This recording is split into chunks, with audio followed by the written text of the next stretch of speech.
RCC क्लासचा संचालक शिवराज मोटेगावकरचे एक कारनामे आता उघड होऊ लागलेले आहेत. मोटेगावकरच्या क्लासमध्ये शिकवले जाणारे 180 पैकी 180 प्रश्न नीट परीक्षेत हमखास विचारले जाणारच असा छातीठोक दावा आरसीसीच्या व्यवस्थापनाकडून केला जात होता.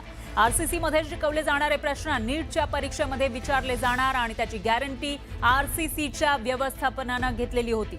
काही विद्यार्थी आरसीसी मध्ये प्रवेशासाठी गेले असता त्यांना ही गॅरंटी देण्यात आली होती. त्यामुळे आरसीसी मध्ये दिले जाणारे प्रश्न प्रत्येक वेळी नीट परीक्षेमध्ये कसे काय विचारले जात होते याचा उलगडा आता होऊ लागलेला आहे. पेपरफुटी प्रकरणी आरसीसीचा प्रमुख शिवराज मोटेगावकरला सीबीआयने अटक केली आहे. त्यामुळे आगामी काळामध्ये आरसीसीच्या दाव्यामागचं काळं वास्तव जगासमोर येणार आहे.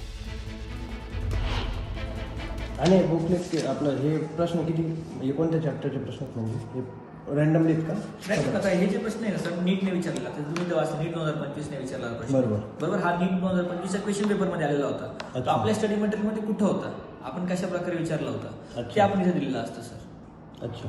आणि हा रेफरन्स असतो. जर उद्या एखादा पॅरेंट्स म्हटले की दाखवा आम्हाला रेफरन्स, हा प्रश्न तुमच्या स्टडी मटेरियल मधला होता, आपण study material directly page number आणि क्वेश्चन तुम्हाला दाखवू शकतो. काम करतात. बघितलं तर एक प्रश्न कमीत कमी 2 ते 3 वेळेस विचारला गेलेला आहे आपल्याकडे. असं आपण त्यांच्यावर काम करत असतो.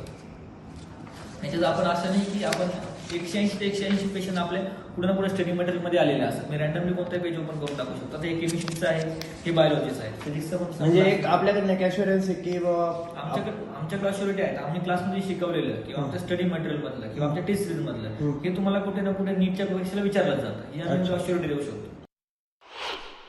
नीटचे क्लास लावले तर एखादा ॲश्युरन्स असं मिळेल की आपण नीट क्रॅकच होईल? सर, आमच्याकडचा रिझल्ट आहे तो भारतातला सर्वात जास्त रिझल्ट आहे.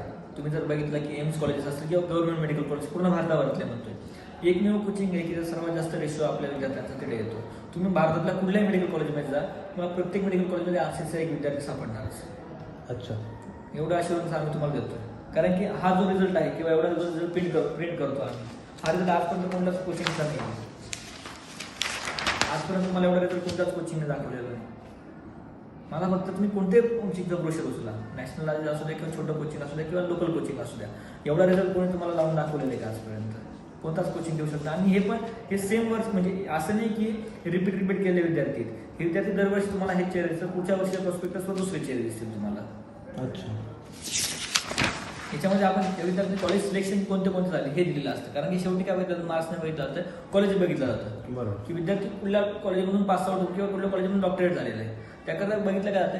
एम्स दिल्ली बघितलं असतं, वाराणसी, भोपाळ हे रँक वाईज कॉलेज लावलेले आहेत. याच्यामध्ये KM मुंबईची ही जी आहे ती काय ही आपल्या नाशिक ब्रांचची होती. त्यानंतर अजून एक विद्यार्थी आहे तिथे सुयश नाव त्याचं, तो पण आपल्या नाशिक ब्रांचचाच आहे. असे आपल्या नाशिक ब्रांचमध्ये रिपीटर बॅच आपण चालू केली होती. त्याच्यापैकी 40 विद्यार्थ्यांपैकी 8 विद्यार्थ्यांचं सिलेक्शन आपल्या नाशिक ब्रांचमधून गव्हर्नमेंट मेडिकल कॉलेजेस आलेलं आहे.